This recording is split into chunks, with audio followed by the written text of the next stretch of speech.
Today I need you to embrace what comes hard. Today I need you to accept the challenge. Today I need you to fall in love with the process. There will be plenty of opportunities to get discouraged, to lose your passion, and think that it's not meant to be.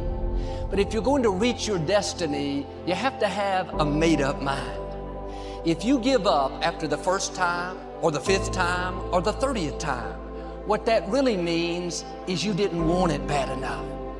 There should be something you're believing for, that you are relentless.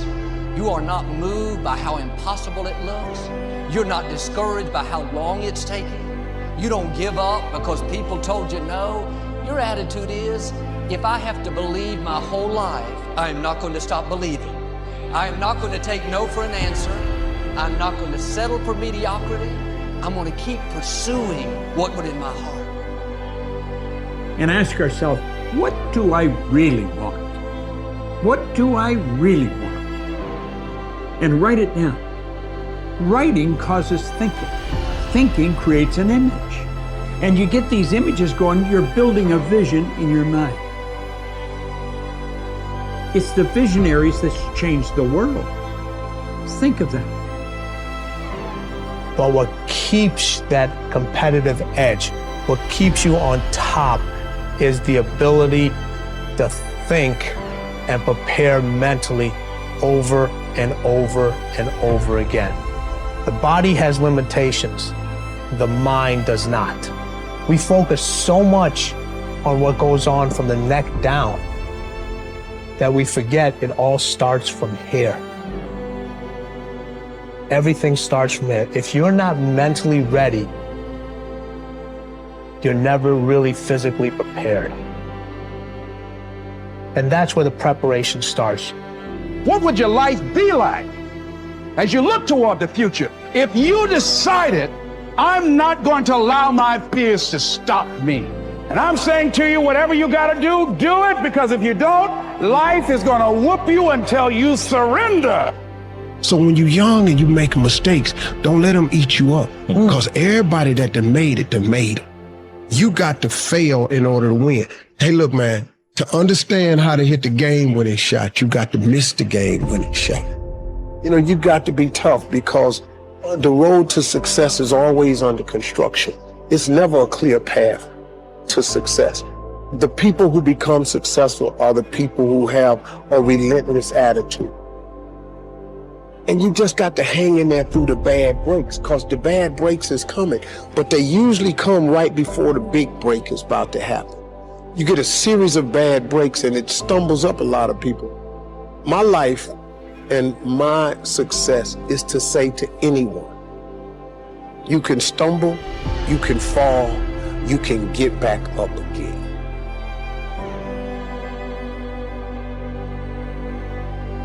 No matter what you face,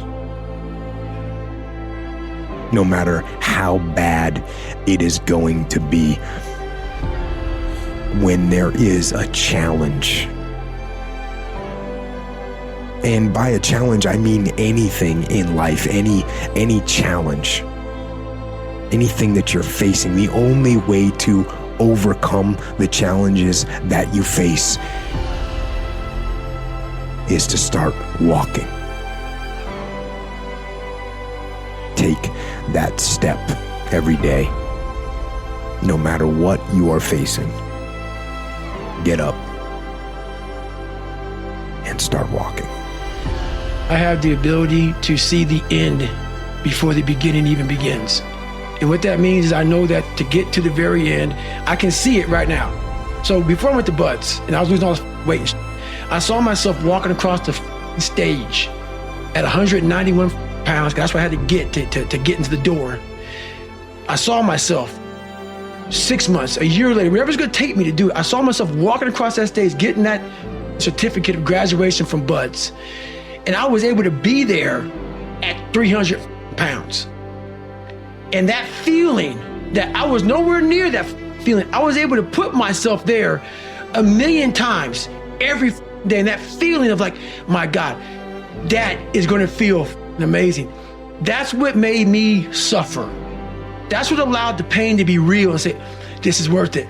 I want to feel for this next 18 months. It took me 18 months to finally become a Navy SEAL, to finally, just get through buds. 18 months, it's 6 months. It took me 18. That's what woke me up every morning was, I'm gonna put myself through this much pain and suffering for a few seconds. That's all it is. A few seconds of joy. And it's so worth it, man. That's what people don't get. So I'm able to put myself at the finish line, even though I have no finish line, but at the finish line of an event before I even start to say, how are you gonna feel at the end of this? Visualizing is my biggest tool of life. That's why I've been able to put myself in cold water, put myself in a 100-mile race millions of times before I've done it. And I'm able to go through the race and see how I'm gonna feel at mile 50. Almost to the exact feeling. Right, so when it comes up, it's no surprise. It's no surprise, I've already done this a million times. I recommended the last time I was here, the little book, Richest Man in Babylon, and I said, I've lectured now to over 3 million people. Guess how many have actually gone and got this little book? Answer, very few. My best guess is 10%. Such an easy thing to do. This little book, number one, is easy to find. Number two, it's easy to buy. The most you can pay for it, $6, $7, $8. You can borrow that from your kids. But if it's easy to find and easy to buy, and if it's easy to read, why wouldn't everybody go get it? We don't know. I don't know. Nobody knows. Here's how profound it is. Some do and some don't. Now here's the numbers. About 10% do. We don't know the mystery of that. And I'm telling you, 10 years from now, those numbers will still be the same. The numbers don't change. Only the faces change. I used to belong to the 90% who couldn't be bothered even if it was easy. How many people have a library card? Answer, 3%. 97% couldn't be bothered. Guy specializes in happy hour, but he doesn't have a card. And now readily and quickly blames the government and blames his company and blames the pay scale. Here's my advice to you. Walk away from the 97%. Don't talk like they talk. Don't go where they go. Don't act like they act. Don't specialize in what they specialize in. Throw away the blame list they cling to. You got to be consciously conscious today because your environment can hypnotize, mesmerize, and paralyze you. The other thing is take full responsibility for your life. Oscar Wilde once said, responsibility is what we expect from somebody else. This is very true. Most people dread accepting responsibility. That's just a fact of life, and we can see it in operation every day. We can see ourselves getting hot under the collar when the dentist keeps us waiting, and we're sitting there reading old magazines when our appointment was 30 minutes ago. And we don't stop to think that we forgot to mail in this month's mortgage payment. We can see ourselves growing angrier and angrier because a business contact is supposed to call at noon, and here it is almost 2 o'clock, and the phone still refuses to ring. But we don't stop to think about the calls we ourselves have forgotten to return while we've been so busy fuming. We can see ourselves writing an angry letter to the airline because a flight was delayed, but we don't write an angry letter to ourselves when we're late for something, even though that might not be a bad idea at all. Yes, we can see avoidance of responsibility all the time in both our personal and professional lives. And here's something else we can see just as often. We can see that most people aren't as successful as they wish they were. Do you see there's a connection between these two very common phenomena? I certainly do, and by the end of this session, I hope you'll agree with me. I hope you'll understand that it's in your best interest to take responsibility for everything you do